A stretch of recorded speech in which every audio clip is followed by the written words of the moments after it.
श्रीसीता श्रीमद् भगवत गीता अध्याय 3 श्लोक क्रमांक 1। अध्याय 2 से अर्जुन के लिए बहुत सारे प्रश्न खड़े हो गए हैं। अर्जुन ने वहां भगवान के वक्तव्य को मूल रूप से नहीं समझा है। यह उसी प्रकार है जैसे कोई छोटा बच्चा अपनी जिद मनवाना चाहता है, परंतु उसे सही और गलत का अर्थ समझ में नहीं आ रहा है। उसके जो अभिभावक हैं वह उसे जो समझा रहे हैं, उसमें से वह बच्चा सिर्फ उसी बात को सुनता है जो उसके मतलब की होती है। बाकी किसी भी बात को वह सुनना ही नहीं चाहता या सुनकर समझना नहीं चाहता। यही अर्जुन के साथ यहाँ पर हुआ है।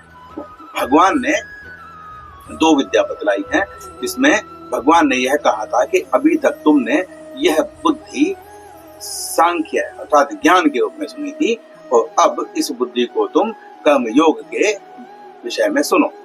परंतु अर्जुन ने यहाँ पर बुद्धि को ज्ञान मान लिया है, जबकि भगवान ने उसे समत्व कहा था, बुद्धि की समता कहा था, समता में स्थित होकर कर्म करने के लिए कहा था। भगवान ने यह नहीं कहा था कि सिर्फ ज्ञान का सहारा लो और कर्म का त्याग करो, क्योंकि भगवान श्रीमद् भगवत गीता में ही कह चुके हैं कि किसी भी क्षण मनुष्य कर्म के बिना रह ही नहीं सकता। तो कर्म तो हमें करना होगा, परंतु कर्म करने की जो प्रक्रिया है, किस प्रकार कर्म किए जाएं जिससे वह बंधन कारक न बने। तो अर्जुन के मन में यहाँ पर ऐसा भाव उत्पन्न हुआ, क्योंकि अर्जुन युद्ध करना ही नहीं चाहता था। पहले जब वह युद्ध के लिए उत्तेजित था, तब उसने भगवान को कहा कि मेरे रथ को दोनों सेनाओं के मध्य में खड़ा कर दीजिए केशव। जब भगवान ने दोनों सेनाओं के मध्य में पितामह भीष्म और द्रोणाचार्य जी के सामने अर्जुन के रथ को खड़ा किया और यह कहा कि इन कुरुवंशियों को देखो, तो वहां पर अर्जुन के मन में अपने कुल के प्रति मोह जागृत हो गया, और फिर उसके पश्चात अर्जुन के अंग स्थिर होने लगे और अर्जुन ने कहा कि मैं युद्ध नहीं करूंगा। अर्जुन ने यह कहा कि मैं कुल के नाश से अच्छा भिक्षा का अन्न ग्रहण करना पसंद करूंगा, मैं राज्य सब कुछ छोड़कर संन्यास ले लूंगा। ऐसी बातें अर्जुन ने कही। तो यहाँ पर अर्जुन ने यह स्पष्ट कर दिया था कि वह युद्ध नहीं करना चाहता है, और उसने भगवान से कहा भी कि मैं युद्ध नहीं करूंगा, और अपने गांडीव को नीचे रख दिया था। वह रथ के बीच में बैठ गया था। इसीलिए जब भगवान ने यह कहा कि जो सकाम कर्म है वह बहुत ही नीच होते हैं, इसीलिए उन कर्मों को नहीं करना चाहिए, तब अर्जुन को यह भ्रम हो गया कि भगवान कर्मों को नीच बता रहे हैं और ज्ञान को श्रेष्ठ बता रहे हैं।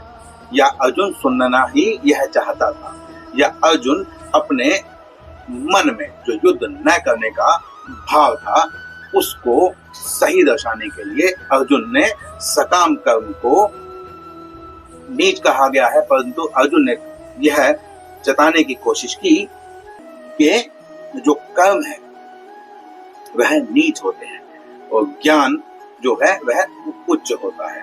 इसीलिए भगवान से अर्जुन यहाँ पर यह उल्हाना दे रहे हैं, उनके मन में यह भाव आ रहे हैं।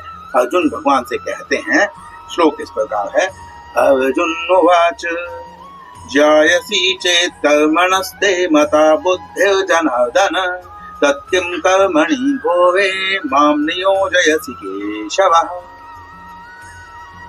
अर्जुन यहाँ पर कहता है, जायसी चेत् कर्मणस्ते, यदि आप बुद्धि को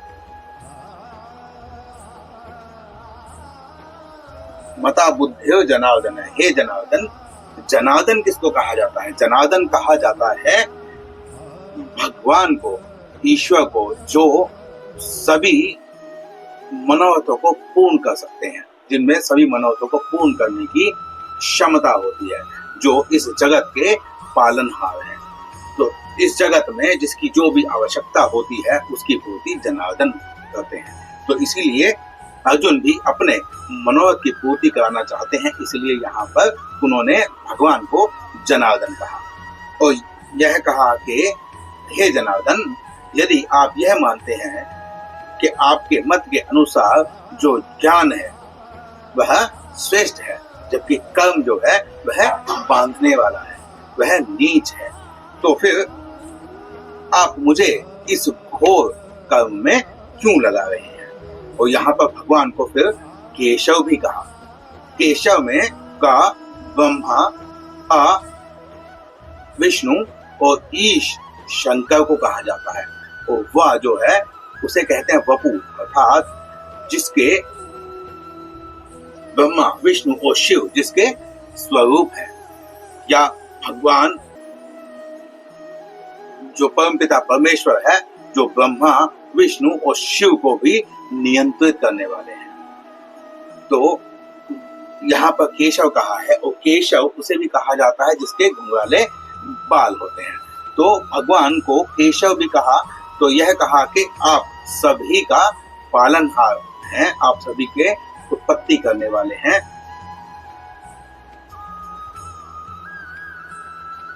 आपने आपको देखकर, आपसे आकर्षित होकर कोई भी आपके सामने फंस जाता है, आपसे आकर्षित हो जाता है, आपके शरणागत हो जाता है। तो आप मुझे ऐसे ही जो मिश्रित वाक्य हैं यह कहकर मुझे क्यों उलझा रहे हैं, क्योंकि भगवान ने यह कहा कि तुम युद्ध करो, जबकि अर्जुन की समझ में यह आ रहा है कि कर्म करने से ज्ञान अधिक श्रेष्ठ है। तो जब कर्म करने से ज्ञान अधिक श्रेष्ठ है, तो भगवान मुझसे युद्ध करने के लिए क्यों कह रहे हैं, जबकि भगवान ने यहाँ पर कहा था कि समत्व में स्थापित होकर कर्म करो।